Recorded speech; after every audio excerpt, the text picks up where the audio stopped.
sekian bulan ke depan pisang apa yang disukai oleh anak-anak sekolah ini nanti. Jangan pakai pisang impor. Udah nanam pisang. Anak-anak sekolah digerakkan untuk apa? Pelihara aja di rumah.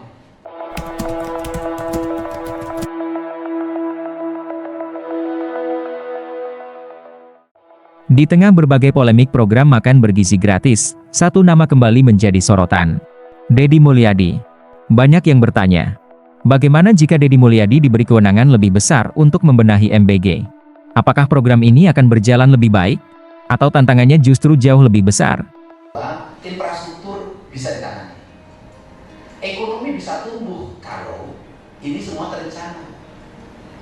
Misalnya begini, di satu kabupaten, satu kecamatan, di satu desa, satu sekolah, itu berapa kebutuhan pisang, berapa kebutuhan telur, berapa kebutuhan beras, berapa kebutuhan daging. Kalau semua itu menjadi rencana kerja Dinas Pertanian, Peternakan, Perikanan di daerah untuk buat rencana. Oke, sekian bulan ke depan pisang apa yang disukai oleh anak-anak sekolah ini nanti. Jangan pakai pisang impor. Udah nanam pisang. Anak-anak sekolah digerakkan untuk apa? Pelihara aja di rumah. Pelihara kambing, pelihara bebek di rumahnya. Untuk apa? Anak-anak sekolah ini menjadi mata rantai pemasok produksi. Belakangan, Deddy Mulyadi beberapa kali menyampaikan perlunya evaluasi menyeluruh terhadap pelaksanaan MBG, terutama setelah muncul berbagai persoalan di lapangan. Ia juga mengusulkan agar dapur MBG tidak melayani terlalu banyak porsi sekaligus demi menjaga kualitas makanan serta mendorong keterlibatan petani, peternak, nelayan, dan UMKM lokal dalam rantai pasok. Namun hingga saat ini, tidak ada pengumuman resmi bahwa Deddy Mulyadi akan mengambil alih pengelolaan MBG secara nasional. Yang ada adalah usulan, evaluasi, dan rekomendasi untuk memperbaiki pelaksanaan program, khususnya di wilayah Jawa Barat. Pandangnya ya, mungkin kalau dari sudut pandang mereka yang biasa makan di kota, mungkin angka 10.000 sangat dianggap kecil. Tapi bagi saya yang orang desa, 10.000 itu bisa bermakna. 10.000 bisa makan nasi dengan telur 4 loh. Kan gitu loh. Ini bisa jadi 10.000 itu bisa menjadi nilai yang cukup baik manakala dikelola secara baik karena barangkali orang nggak tahu sih berapa belanja dapur rakyat Indonesia. Rakyat Indonesia itu kebutuhan dapurnya mayoritas warga itu tidak jauh dari angka 30.000. 20.000 masih bisa makan enak.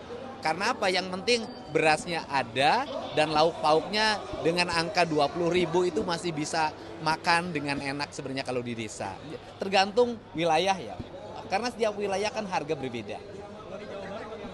Di Jawa Barat kalau untuk 10.000 masih masuk, masih bisa digunakan dan apalagi dilakukan secara gotong royong. Misalnya begini, saya ini kan makan bergizi bagi anak sekolah, itu bukan barang baru. Saya dulu jadi bupati, itu meminta anak-anak sekolah itu untuk membawa makanan ke sekolah. Waktu itu dihilangkan budaya jajan dan diganti dengan makanan yang dimasakkan oleh ibunya di sekolah. Dalam seminggu sekali waktu itu kita mensubsidi telur dan susu. Seminggu 2 kali setiap hari Selasa dan hari Jumat. Artinya bahwa program makan bergizi ini akan menjadi program yang sangat paripurna manakala didukung oleh semua lapisan. Pertama didukung oleh orang tua, yang kedua didukung oleh masyarakat, tokoh masyarakat, kalangan dunia usaha yang konsen bagi kepentingan masa depan anak-anak Indonesia. Dan yang paling utama adalah stimulus dari makan bergizi ini adalah anak-anak harus dihilangkan kebiasaan jajan makanan yang tidak bermutu. Ini yang penting.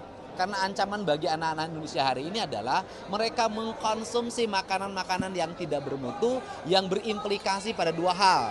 Menurunnya daya dukung gizi dan protein serta menunggungnya daya dukung kesehatan mereka karena banyak makanan yang beracun yang dimakan oleh anak-anak kita. Pada akhirnya, keberhasilan MBG tidak hanya bergantung pada satu figur. Program sebesar ini melibatkan pemerintah pusat, pemerintah daerah, Badan Gizi Nasional, ribuan SPPG, serta sistem pengawasan dan distribusi yang kompleks.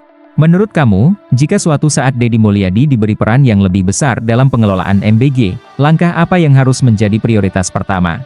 Apakah memperkuat pengawasan, memperbaiki distribusi, atau meningkatkan kualitas makanan? Tulis pendapatmu di kolom komentar.